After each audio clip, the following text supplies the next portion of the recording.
Thank you for being here with us at Retailvarsity. Thank you. Appreciate the time that you've been spending with us. Retailing is growing, as you see, retailing has been consistently growing. So, how do you think that qualified employees will make a difference in this sector? For some of us who've come into retail, I think we'll need to understand how did we come in and what is it that we went through to really understand the answer to this question. While I'm a chartered accountant by academics, when I landed up into a retail business, it was very obvious that I did not understand retail in the form in which I thought I understood. There's a lot of technicality involved in retail. Uh, what to buy, when to buy, whom do you sell to, how do you sell, who is the store, what is the positioning of the store, which customer would buy what items, at what point do you really discount an item, at what levels does a retail business become profitable.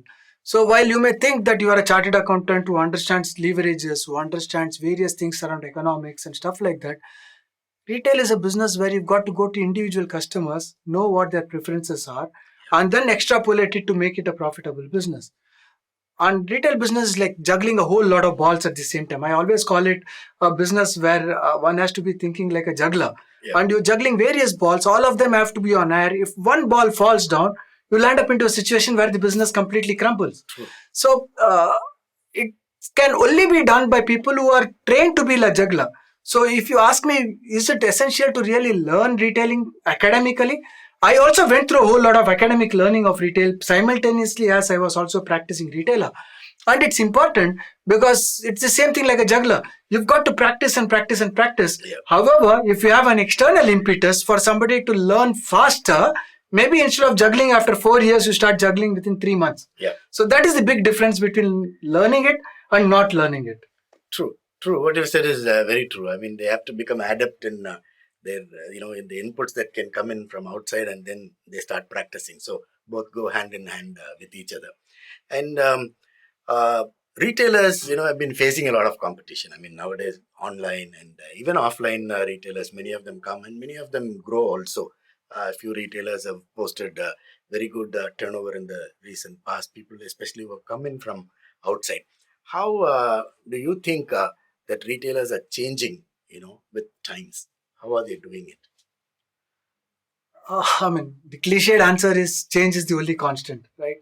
But if you really look at retail business, I think everything that changes the way a customer behaves completely changes the industry. And sometimes retailers create that change. Many a times the change happens to the retailers if they want to survive.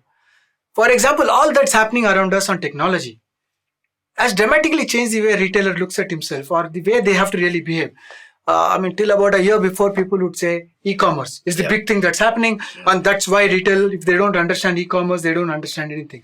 Now it's about omni-channel, it's about unicommerce, it's about telling how do you look at voice commerce, how do you look at social media campaigns to be able to do business. So I think retailers have to continuously evolve. They'll have to adopt technology, they'll have to adopt new practices, they have to look at markets in a much more larger perspective than they ever looked at, because the competition for them may not come from the nearby grocer. It may not come from within the country. It may come in from an entirely different part of the world. Or it may come in a form wherein whatever they are selling is completely moot. It's not useful anymore. So it could be anything that could change the way a retailer behaves. So they have to continuously look at changes. They have to monitor what's happening to consumers. And I always go back to saying that if you really want to be a good retailer, continuously look at what's happening to the consumer. Be with the consumer. Think what do they want? How do they want? The more you learn from the consumer, the faster you are able to change towards making it more customer centric. Right. That's right. I mean, retailers have to be very, good in changing with the times. I mean, they have to kind of tweak their merchandise according to the tastes and preferences of customers, and that's really good. It's also a business of various functions, integrated into one. So, how do you think functional specialization would help people who would want to be career oriented in retail? That's a great question. I think when anybody comes into a business, they bring in their capabilities into the business. But one has to understand that the capability is it's like playing cricket. Uh, Somebody may come in as a batsman, But that doesn't mean that he doesn't understand the whole game. Yeah. He's got to understand the whole game, but he also has to understand what is that contribution that he can bring in to be the best effect for that whole team as a whole. Yeah. So when you come into a company, into a retail business specifically, you've got to have a functional specialization. You cannot really say that I'm an all-rounder, so I can take everything. I mean, there could be a few all-rounders, but frankly, the requirement for having a functional specialty is very, very high, especially in a very complex business. So there could be somebody who is a specialist with technology, who is a specialist in merchandising, who is a specialist in buyer, what to buy, from whom to buy. Yeah. There could be a specialist whose understanding is to only create the right kind of retail environment, whose job is to do store planning, store design, etc. So all these various components come together to make it good. And people who want to be in the business of retail have to learn at least one function very thoroughly. If they can understand lots more functions, it's nice. Yeah. But I'd say at least know that you're going to be that one specialist in that particular function. Correct. So that's great. Yeah. If he specializes in that one function, I mean, Yeah. he becomes good. And So then, some could be doing multiple things, but I think that very, very few people. And even there, at some point, you've got to know what is going to be your role. yeah. I mean, it's same like, I mean, you could see that all-rounders come into cricket, and I call cricket because that's what really appeals to all of us as Indians, or at least we understand it. We may or may not appeal. But the fact is that in a team game, you've got to know your job. Yeah. And that job you should do very, very well. Right. And if you know to do, let's say, otherwise, if it's not cricket, let's say football. Yeah. If you can be a good defender as well as a good forward, doesn't mean that you can do both of those jobs together. Correct. So you've got to have your placement. Yeah. And that's where I think many people do the mistake. They think that they can be generalists and still do business. Yeah. To be very precise, if somebody is, let's say, a specialist in marketing, an MBA in marketing, doesn't necessarily make them good enough for retail. Correct. They may not have the attitude for retail at all. Yeah. So they'll fail. Not because they don't have the aptitude. Yeah. Because they don't have the attitude for retail. Right. That's right. And later, maybe they go cross-functional also and become an expert in the other functions as well, and then end up in the top leadership position. Yeah. Of course. And finally, how do you see the future of retailing and the promise it holds for employment in this sector? It's a tough question, at the same time a very easy question. It's tough because the future, all of us know, is not predictable. We all know that it can be very, very dramatic.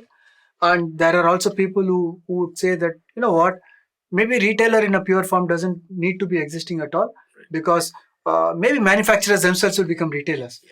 But I don't see it happening in the near future.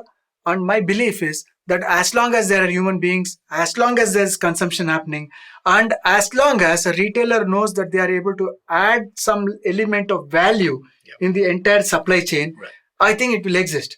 And therefore, if retailers can afford to become more and more specialized in either the merchandise or more specifically in the experience that they give to the consumers, they can flourish. So consumers are going to be there.